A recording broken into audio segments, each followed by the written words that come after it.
नमस्कार शेतकरी मित्रांनो, मी शंकर नरहरी देशमुख. आजचा विषय आहे मोहर गळतो, मधमाशा येत नाहीत आणि परागीभवना अभावी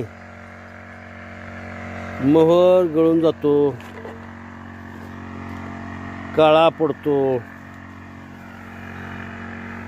तर मित्रांनो बघा, ही अशी सेटिंग व्हायला लागलेली आहे. मधमाशाला बऱ्याच अडचणी आहेत. कीटकनाशक भरपूर प्रमाणात, कुठंही आता सध्या कीटकनाशक असल्यामुळं मधमाशाचं मरण आहे. मधमाशा आता जवळजवळ नाहीतच. मधमाशाचे जर आपण पोळं आणलं तरीही त्याला बऱ्याच अडचणी येतात.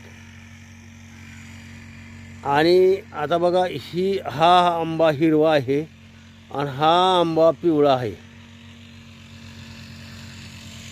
ह्याची कारणं म्हणजे आत्ता सध्या सूक्ष्म अन्नद्रव्ये, दुय्यम अन्नद्रव्ये खालून देण्यापेक्षा वरून जर आपण स्प्रे केला तर चटकन त्याला मिळत असतं. म्हणून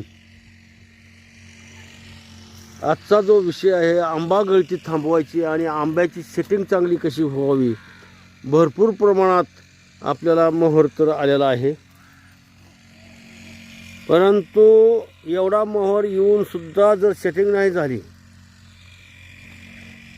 आणि जर आपलं समजा वाया गेलं वर्ष, तर त्याचा फायदा होणार नाही.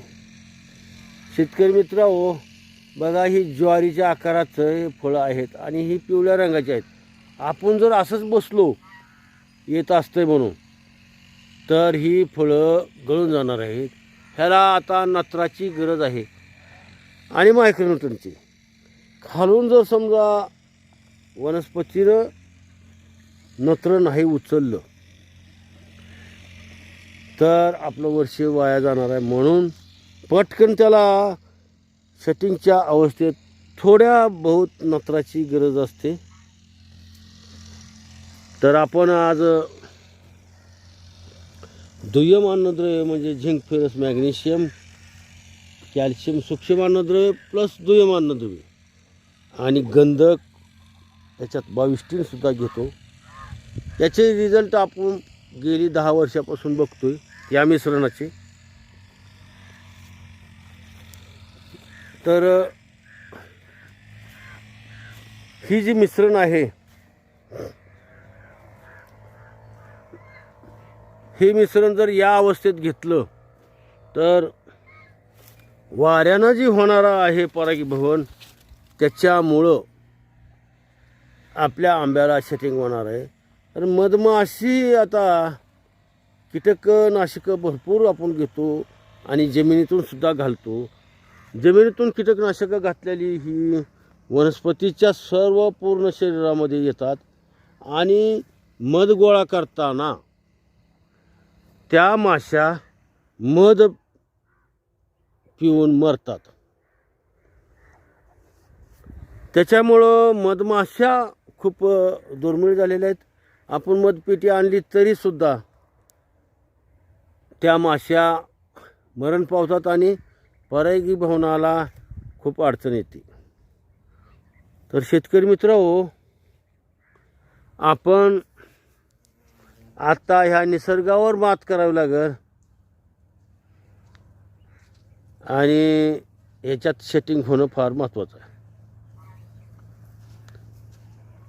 तर शेतकरी मित्रांनो, आपण काय करायला पाहिजे हे तुम्हाला मी सांगतो. सेटिंग झालीच पाहिजे, नाही तर आपलं वर्ष वाया जाणार आहे. या काळात म्हणजे आता ह्या मोहराची फुलं तयार झालीत. ही फुलं तयार झालीत बघा. आणि ह्याच्यात आता वाऱ्यानं परागीभवन जे होणार आहे तेवढ्यावर आपण समाधान व्हावं लागेल, किंवा इतर कीटकाच्या माध्यमातून जी परागीभवन होणार आहे त्याच्यावर आपल्याला समाधान मानावं लागेल. आणि या काळात पाण्याचा ताण बसू नये. या काळात कुठल्या सूक्ष्म अन्नद्रव्याचा ताण बसू नये, म्हणजे आपल्याला सेटिंग वाढवता येते. आता एका मोहराच्या तुरुंबीला बघा, आता एकच शेंडा आहे, ह्याला किती मोहर आलेला बघा. 1 2 3 4 5. ह्या 5पैकी आपल्याला एक जरी आपल्याला मोहर आंबा झाला म्हणजे 99.99% जरी गळून गेला, ह्याच्यामध्ये नर फुलं भरपूर असतात. 99.99% जरी गळून गेला तरीही आपल्याला झाडं मोडेपर्यंत मोहर येत असतो, म्हणजे आंबा लागतो. तर या काळामध्ये आपल्याला NPKची सुद्धा गरज असते. NPK म्हणजे नत्रस्फुरद पालाश प्लस नत्राचा पुरवठासुद्धा होणं महत्त्वाचं आहे. पाण्याचा पुरवठा महत्त्वाचा आहे, कारण पाण्याद्वारे त्या आंब्याच्या रसामध्ये अन्नद्रव्ये जात असतात. आणि आपण जर पाणी कमी पडलं तर त्याच्यामध्ये रसात अन्नद्रव्ये मिळणार नाहीत, आणि त्याच्यामुळं सुद्धा आपल्याला सेटिंग कमी मिळेल. तर आता आपण 200 लिटर पाण्यासाठी 600 ग्रॅम 19-19 घेतलेला आहे, प्लस 100 ग्रॅम युरिया घेतलेला आहे, प्लस गंधक ही 150 ग्रॅम घेतलेला आहे, आणि 22 सुद्धा आपण 100 ग्रॅम घेतलेला आहे. हे सर्व मिश्रण आपण एकत्र करून स्प्रे करत आहोत. तर शेतकरी मित्रांनो, खाली आपण 19-19 खताचा डोस देऊन पाणी सोडून आपण ही खताची फवारणी करत आहोत. तर ही सेटिंग अवस्था आहे, इकडे फार काळजीपूर्वक लक्ष देणं महत्त्वाचं आहे शेतकरी मित्रांनो. आणि जर उशीर झाला तर ही आता अगोदर मोहर आलेला आहे बघा. जर उशीर झाला ह्याला आपण या काळात कीटकनाशकंसुद्धा घ्यायची नाहीत. याच्या अगोदर खूप घेतलेली असती. आता ह्याच्यात बघा पूर्णपणे ही मोहरामध्ये ह्या पूर्ण काडीला कुठंही सेटिंग झालेली नाही, कारण या काळामध्ये आपण कीटकनाशकं घेतलेली होती. पण आत्ता याच्यात कीटकनाशकं घ्यायची नाहीत. 15 ते 20 दिवस.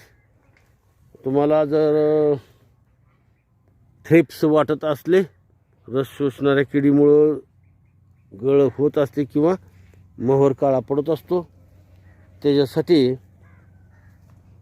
आपण स्टिकर लावायचे, म्हणजे चिकट ट्रॅप किंवा चिकट कागद लावायचे.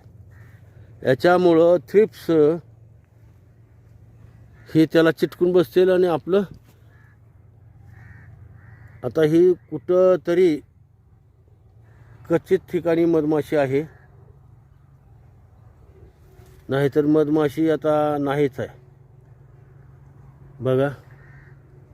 तरी स्टिकर लावायचे, म्हणजे कुठं लावायचे हे बघा, या ठिकाणी स्टिकर लावायचे या ठिकाणी, आणि इथं असं हे लोंबकळत राहील कागद, तो या ठिकाणी स्टिकर लावायचं आणि इथं मग कागद असा लोंबकळत राहील. म्हणजे इथं जी या भोवतली मोहराच्या भोवतली जी येणारा कीड आहे त्याला चिटकून बसल.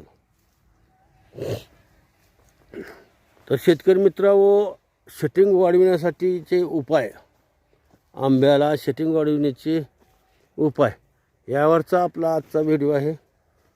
आज आपण इथेच थांबू. थँक्यू. तुम्हाला जर व्हिडिओ आवडला तर लाईक करा, शेअर करा आणि सबस्क्राईब करा. शेतकरी मित्रांनो, आपण शटिंगसाठी झटणं फार महत्त्वाचं आहे. हे बघा,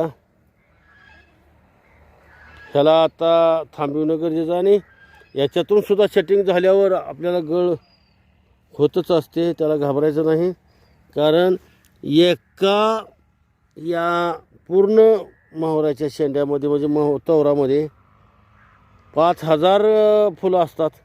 त्यातलं 1-2 जरी आपल्याला लाभलं तरी आंब्याची झाडं मोडत असतात. इतकं ह्याच्यात नर फुलं भरपूर असतात, मादी फुलं कमी असतात. तर आज आपण एवढंच इथेच थांबू. थँक्यू.